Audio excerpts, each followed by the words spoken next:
6 वर्षाच्या काळात तब्बल 5 हत्या करून फरार असलेल्या एका आरोपीला गुन्हे शाखे 2च्या पथकाने तब्बल 17 वर्षांनी अटक केली आहे।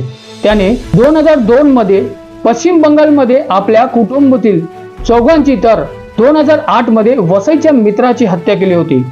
वसईत 2008 मध्ये राजकुमार शाह याची हत्या झाली होती। या हत्याचा आरोपी राजू शुक्ला हा फरार होता। प्रकरणाचा तपास गुन्हे शाखे 2च्या पथकाने हाती घेतला होता, मात्र तो वेगवेगळ्या राज्यातील ओळख लपून राहत असल्याचे समजले।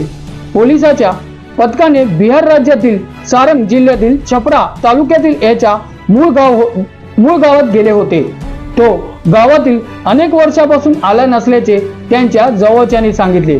पोलिसांनी त्याच्या बालपणाचे मित्र सखिया ह्याचे मोबाईल क्रमांक मिळून त्याचा मोबाईल तपासणी केला, त्यावरून तो कर्नाटक इथे असल्याची माहिती मिळाली। बंगळूर शहरात तो कुटुंबियासह राहत होता। तिथे तो सुरक्षा रक्षक, प्लंबर, मेकॅनिक अशी कामं करत होता। पोलिसांच्या पथकाने सापळा लावून त्याला अटक केली आहे।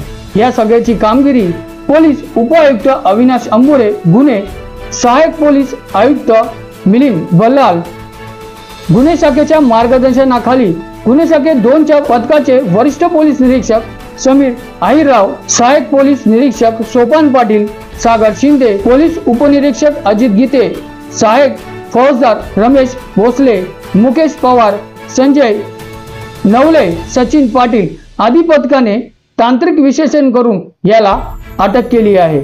या सगळ्याची माहिती देताना सहाय्यक पोलीस उपायुक्त मिलिंद बल्लार या प्रकरणाची माहिती देताना काय म्हटले हे देखील ऐकूया। आरोपी आहे अक्षय विजय शुक्ला, वय 40 वर्ष। हा मूळचा राहणारा बिहारचा आहे, परंतु त्याला आम्ही आता बेंगलोरमधून अटक केली आहे। पण याच्या बाबतीतली जी स्टोरी आहे अशी आहे की याने सर्वात प्रथम हा जेव्हा याला राहत होता, त्याचे वडील CISF मध्ये जॉब करत होते। त्या हल्दिया वेस्ट बेंगॉलमध्ये पोस्टिंगला असताना त्याची आई 5 वर्षाची मरण पावली होती। परंतु त्याचे जे बहीण होती त्या बहिणीकडं हा वडील लक्ष देत नव्हता, कारण त्याच्या वडिलांनी दुसरं लग्न केलं होतं आणि त्या दुसऱ्या लग्नातून त्याला 3 मुलं अपत्य झालेली होती। ह्या अपत्यांकडे जास्त लक्ष देत होता आणि स्वतःच्या याच्या सख्या बहिणीकडे तो लक्ष देत नव्हता। ह्या रागातून त्याने वडील एकदा हॉस्पिटलला ॲडमिट असताना तिन्ही भावंडाचा, सावत्र भावंडांचा आणि सावत्र आईचा खून केला। त्याच्यामध्ये सुरुवातीला ते तिन्ही भावंड जागेवरच मरण पावली, परंतु जी आई होती ती नंतर हॉस्पिटलमध्ये जाऊन मरण पावली। याच्या बाबतीत 13/2002 असा हल्दिया पोलीस स्टेशन वेस्ट बेंगॉलमध्ये गुन्हा दाखल आहे आणि त्या गुन्ह्याच्या केल्यानंतर हा आरोपी त्या ठिकाणावरून फरार झाला। त्यावेळेस त्याचं वय काय जास्त नव्हतं, परंतु त्या ठिकाणाहून तो फरार झाला आणि फरार होऊन तो इकडं मुंबईमध्ये आला। मुंबईमध्ये तो माणिकपूर विरारच्या हद्दीमध्ये राहत होता। तिथं त्याची मनोज शाह नावाच्या एका मित्राबरोबर ओळख झाली। त्या मित्राबरोबर तो इथल्या एका नेलपेंटच्या आणि एक प्रिंटिंग प्रेसच्या कंपनीत काम करत होता।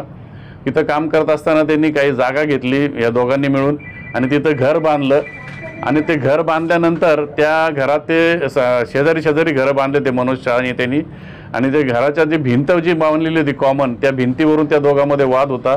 त्या वादातून त्याने मनोज शाहचा त्या कंपनीच्याच पोटमाळ्यावर नेऊन गळा आवळून खून केला होता। आता ह्या खुनांची इथला जो खून आहे तो 111/2008 माणिकपूर पोलीस स्टेशनला दाखल होता। ह्या खुनात जी वापरलेली मोडस आहे तीच मोडस त्यांनी त्याच्या सख्या सावत्र भावांच्या बाबतीत वापरलेली होती। त्याच्यामध्ये त्याने याची शूलेस जी असते, शूलेसची गळा दाबण्यासाठी त्याचा वापर केलेला होता आणि त्या मुलांना आणि आईला मारून टाकलं होतं। त्याचप्रमाणे मनोज शाहला देखील शूलेसनी गळा आवळून आणि भिंतीवर डोकं आपटून त्यांनी मारून टाकलं होतं। ह्याच्या बाबतीत 111/2008 हा गुन्हा दाखल होता। त्या दोन्ही गुन्ह्यामध्ये हा परत इथून देखील हा फरार झाला आणि फरार होऊन तो सुरत नंतर बेंगलोरमध्ये राहायला गेला। बेंगलोरमध्ये गेल्यानंतर त्याला काही कागदपत्रांची गरज पडली नोकरीसाठी, प्लंबिंगचं काम करण्यासाठी, म्हणून तो त्याच्या मूळ गावी छपरा बिहारमध्ये गेला। तर तिथं गेल्यानंतर आमची लोक PI आहिरराव आणि त्यांची टीम ह्या आरोपीच्या मागावर होतीच। जसं याला खबर लागली की तो गावामध्ये आलेला आहे, त्या गावात आल्या त्याचे समजल्यानंतर त्याच्या काही नातेवाईकांचे नंबर आमच्या लोकांनी मिळवले आणि तो कुणाच्या संपर्कात आहेत का याची माहिती काढण्याचा प्रयत्न केला आणि त्याला यश आलं. आणि त्या यश आल्यानंतर तो बेंगलोरमध्ये राहत आहे आणि प्लंबिंगचं काम करत आहे असं समजलं. त्या गोष्टीवरून मग आमच्या लोकांनी ट्रॅप लावला आणि स्थानिक पोलिसांच्या मदतीने ह्या आरोपीला ताब्यात घेतलं.